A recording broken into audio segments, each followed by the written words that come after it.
Nah, semua orang di antara kita semua pasti punya sesuatu yang kita inginkan di dalam hati, baik untuk hari ini ataupun untuk besok dan masa depan. Nah, maka langkahnya, khususnya kita sebagai umat muslim, langkahnya adalah meminta atau memohon kepada Allah agar dikabulkan apa yang kita inginkan, agar dikabulkan apa yang kita cita-citakan, yaitu dengan cara berdoa. Nah, lantas apakah doa-doa kita selama ini, permohonan kita, doa kita yang selama ini kita lantunkan setiap sehabis sholat ataupun di tengah malam, sudah berapa doa yang terkabul atau berapa doa yang sudah dikabulkan Allah? Nah, mungkin juga ada di antara kita yang setiap hari berdoa, setiap hari memohon, setiap waktu bahkan berdoa, tapi tak kunjung terkabul juga.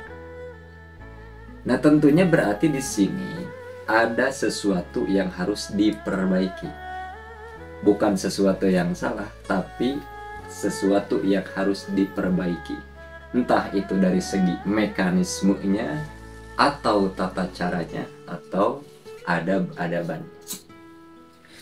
Nah, jadi hadirin wal hadirat rahimakumullah, dalam berdoa itu ada mekanisme tertentu, ada tata cara tertentu, ada persyaratan tertentu, dan ada adab-adaban tertentu agar segera dikabul oleh Allah Subhanahu wa Ta'ala.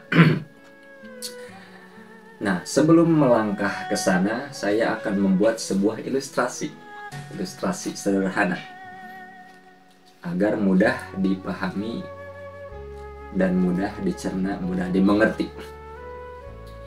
Saya ambil contoh, mohon maaf jika ada orang yang bernama Umar, saya pinjam namanya.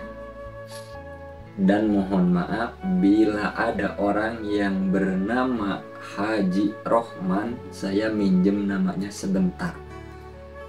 Jadi ada dua orang, yang satu namanya Umar, yang satu namanya Haji Rohman.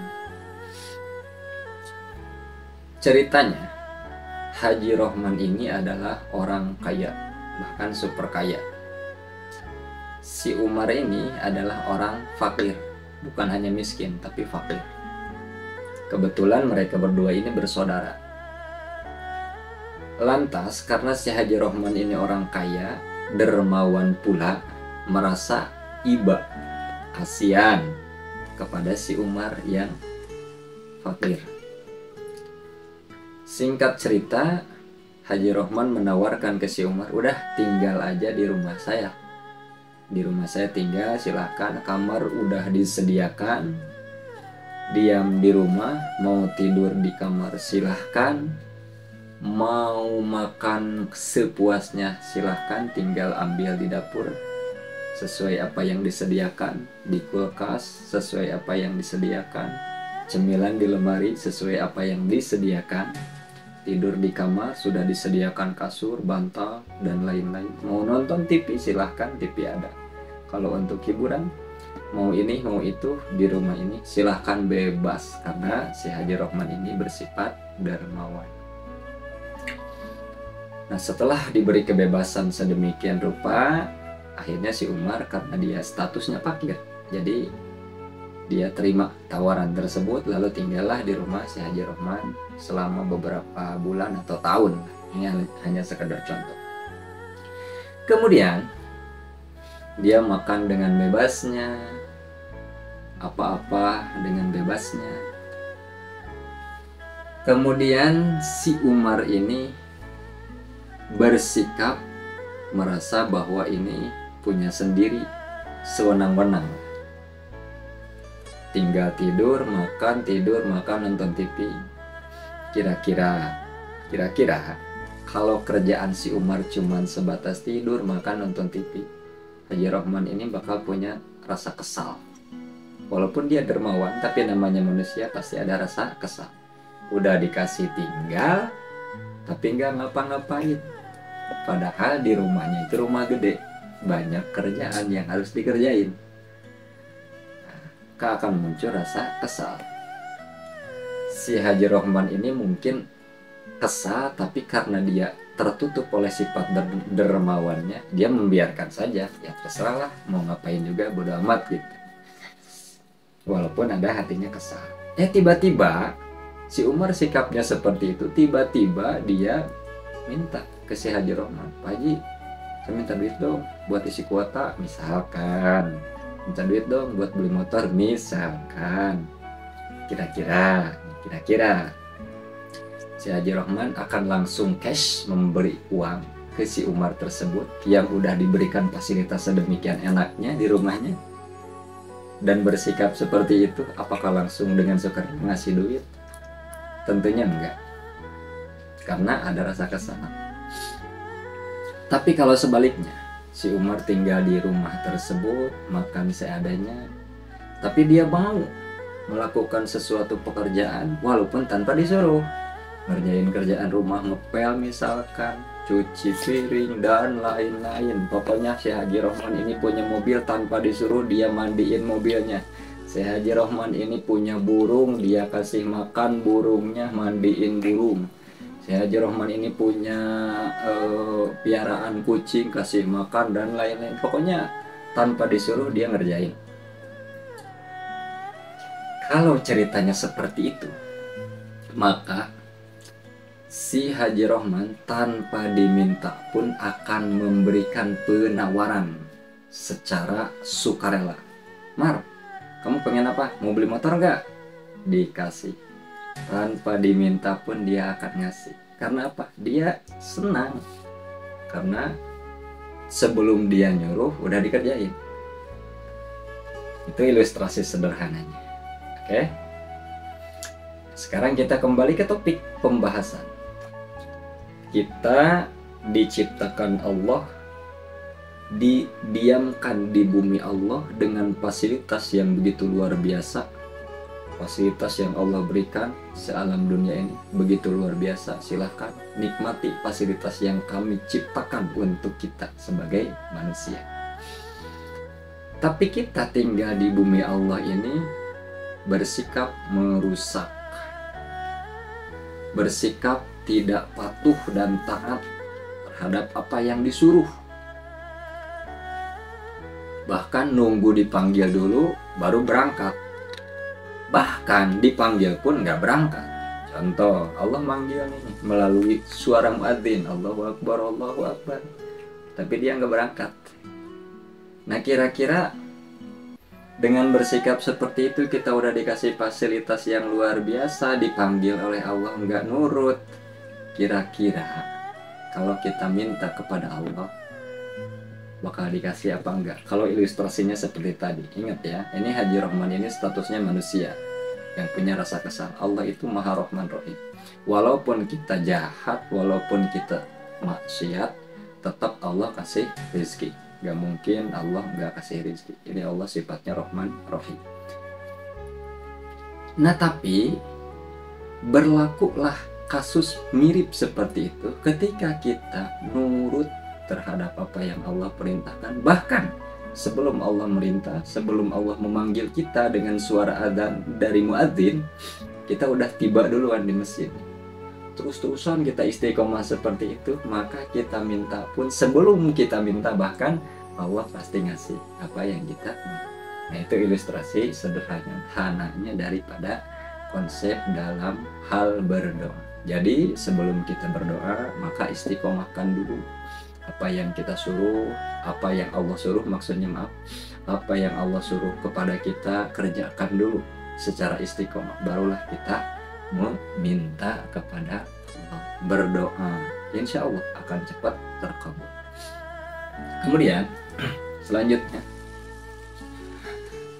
dalam mekanisme berdoa itu agar cepat terkabul, maka tanamkan di dalam hati, yakinkan di dalam hati kita, tanamkan sekuat-kuatnya bahwa tidak ada siapapun, tidak ada manusia manapun, tidak ada makhluk apapun yang mampu memberikan apa yang kita inginkan kecuali hanya Allah sang pencipta.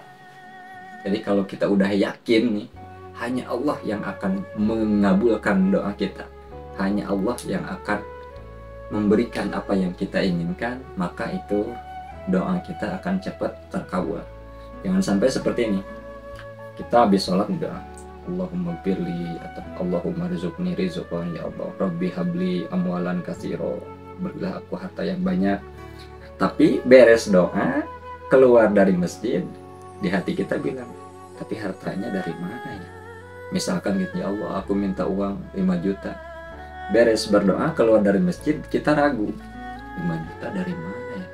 Penghasilan kita sehari cuma 50.000, tapi dari mana? Itu berarti kita masih meragukan pemberian dari Allah, masih meragukan kekuasaan Allah. Itu masih ragu, itu masih ragu.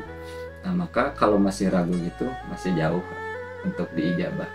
Mungkin diijabah, mungkin enggak, karena kita masih meragukan. Kalau udah yakin hanya Allah yang maha pemberi, dan yakin Allah itu maha kuasa, bagi Allah itu mudah, maka insya Allah doa kita akan cepat terkabul. Nah kemudian yang terakhir, kita kalau ingin cepat terkabul doanya, maka mintalah sesuai apa yang kita butuhkan di hari itu. Misalkan nih, ibu bapak hari ini butuhnya apa? A, B, C, D.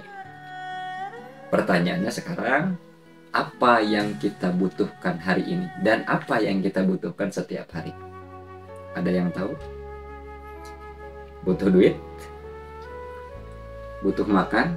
Atau butuh apa? Nah jawabannya adalah yang kita butuhkan setiap hari. Yang pertama, ditetapkan iman dan Islam. Karena gak ada jaminan, Bu. Gak ada jaminan orang akan ditetapkan iman dan Islam. Maka ini wajib kita minta setiap hari. Ya Allah, berikan kami ketetapan iman dan Islam setiap hari. Maka pasti Allah kabul. Iman dan Islam akan tetap tertanam di dalam hati kita. Yang kedua, meminta pengampunan dari dosa-dosa kita. Pengampunan kesalahan-kesalahan kita. Kita kan sering nih berbuat salah tiap hari. Nah, maka mintalah pengampunan kepada Allah atas apa yang telah kita lakukan yang sifatnya dosa dan maksiat. Yang ketiga, mintalah kepada Allah mati dalam keadaan husnul khotimah, karena kita nggak tahu kapan kita akan mati. Maka kita harus setiap hari minta husnul khotimah. Itu mekanisme permintaan yang wajib kita minta sebelum minta uang, sebelum minta kendaraan. Itulah yang wajib kita minta. Terus apa lagi? Yang keempat, meminta rizki yang halal dan berkah. Karena memang Allah menjamin rizki, Allah sudah jamin setiap manusia, setiap makhluk mendapatkan rezeki. Tapi rezeki itu apakah halal atau haram, kan nggak ada jaminan tersebut. Jadi kita wajib meminta rezeki yang halal dan barokah. Yang selanjutnya, meminta ilmu yang bermanfaat. Jadi setiap hari kita harus minta ilmu yang bermanfaat. Entah ilmu itu bersifat formal seperti kita mau masuk ke pengajian, dengerin ngaji, atau bersifat non formal, yaitu ilmu hikmah disebutnya. Contohnya seperti apa ilmu hikmah itu? Ilmu hikmah itu contohnya seperti ada kita lagi jalan kaki, kemudian kita lihat ada cicak lah, contohnya cicak lagi makan nyamuk. Terus kita membayangkan ini si pemangsa tidak punya sayap, tidak bisa terbang, hanya bisa nempel di dinding. Tapi yang dimangsa bisa terbang, punya sayap. Kok ternyata ketika memang sudah rezeki si cicak, nyamuk nyamperin sendiri. Berarti itu ibroh bahwa tidak ada yang mustahil, tetap semuanya Allah kasih rezeki. Kemudian muncullah ibroh, jadilah ilmu untuk kita, jadilah ilmu keyakinan untuk kita. Semua makhluk dijamin rezekinya oleh Allah. Itu ilmu hikmah. Nah setelah meminta yang demikian, barulah kita minta bla bla bla, minta uang kah, minta kendaraan kah, minta rumah, terserah, itu doa mah bebas. Yang jelas yakinkan di dalam hati kita semua bahwa semua doa, semua permintaan kita, kalau kita mau berdoa maka Allah pasti mengabulkan, karena kata Allah, ud'uni astajib lakum. Mudah-mudahan apa yang kita inginkan, apa yang selama ini kita lantunkan di dalam doa kita, segera Allah kabulkan dengan secepat-cepatnya. Dan mudah-mudahan kita semua dijadikan manusia yang solih, solihah, dan mudah-mudahan ketika kita dipanggil oleh Allah Subhanahu wa Ta'ala mati dalam keadaan husnul khatimah. Amin ya rabbal alamin. Qadanallahu wa iyyakum ajmain.